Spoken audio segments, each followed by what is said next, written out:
Bismillahirrahmanirrahim. Assalamualaikum. Hai geng, pada video kali ini Bro Fatih nak sembang berkaitan tentang trailer Ultraman Omega. Tetapi sebelum tu, kepada sesiapa yang baru sampai, jangan lupa subscribe, like, komen dan share supaya channel ini boleh berkembang di masa akan datang, insya-Allah.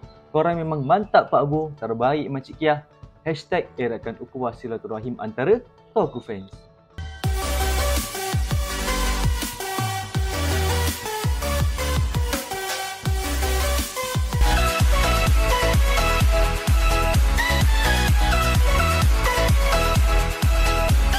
Muka merah macam Ultraman Z.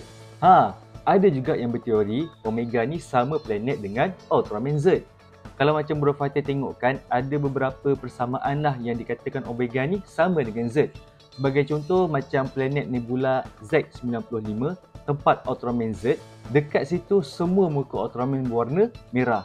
Sama macam Z dan juga Omega. Persamaan yang seterusnya adalah sebagai contoh, masa Z di bumi, dia mengambil wujud dalam bentuk human form. Sama lah macam Omega, bila di bumi juga, dia dalam wujud human form. Tapi ni pun teori je, belum ada lagi confirm daripada mana-mana info. Dia punya main karakter dalam ni yang dikenali sebagai Sorato akan menjadi Ultraman Omega. Kalau ikutkan dia punya trailer, bumi pada masa tu tak ada kaiju. Kemudian jatuh satu alien daripada langit, dan bila dia jatuh ke bumi, dia mengambil wujud dalam bentuk human form ataupun alien dalam bentuk manusia. Tapi masa dia jatuh dekat bumi tu, dia hilang ingatan. Dia tak ingat macam mana dia boleh jatuh daripada angkasa ke bumi. Bila dia berada dekat bumi, akhirnya dia tertarik dengan satu makhluk yang dinamakan sebagai manusia, dan daripada situlah kita akan nampak yang mana Omega ni nanti akan berkenalan dengan manusia, seterusnya menjadi sahabat ataupun rakan untuk membasmi ataupun melawan kaiju-kaiju yang muncul. Dekat sini juga kita digambarkan Omega akan berlawan dengan kaiju yang mana akan dibantu juga oleh rakannya.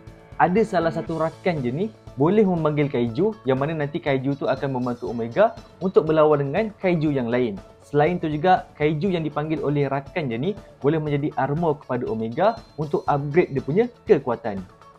So setakat ni kita boleh nampak lah 3 tahun berturut-turut series Ultraman bermula daripada Blazer, Hulk dan juga Omega, semuanya menggunakan armor, tak ada upgrade form. Dan Omega ni juga adalah identiti Ultraman yang telah diketahui daripada awal. Kebiasaan kalau macam dalam series Ultraman, identitinya sebagai Ultraman ni akan diketahui dalam episod yang last sekali. Tapi tak banyak identiti Ultraman ni dikenali daripada awal, sama macam Omega. Dan dalam trailer juga kita akan nampak yang Omega ni akan ada banyak skill, selain ada banyak kaiju-kaiju yang muncul untuk meriahkan lagi dia punya series. Ada juga teori yang mengatakan akan munculnya beberapa Ultraman lain dalam series Omega, walaupun dia ni boleh dikategorikan sebagai, kalau ikut info, stand alone. Sebagai contoh macam Ultraman Z, sebab ada hint-hint yang sama dia dengan Z, ataupun kemunculan Ultraman Z sebab katanya ada rumor alien Barossa Seijin akan muncul dalam series Ultraman Omega. Dan rumor ni pun boleh jadi betul ataupun tidak. Tapi apa-apa pun, kita tunggu nanti dia punya series akan berlangsung pada 5 Julai 2025.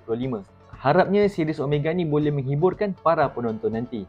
Itu saja bagi Bro Fatih untuk video pada kali ini. Maaflah jika ada kekurangan dan kesilapan. InsyaAllah semoga berjumpa lagi. Assalamualaikum.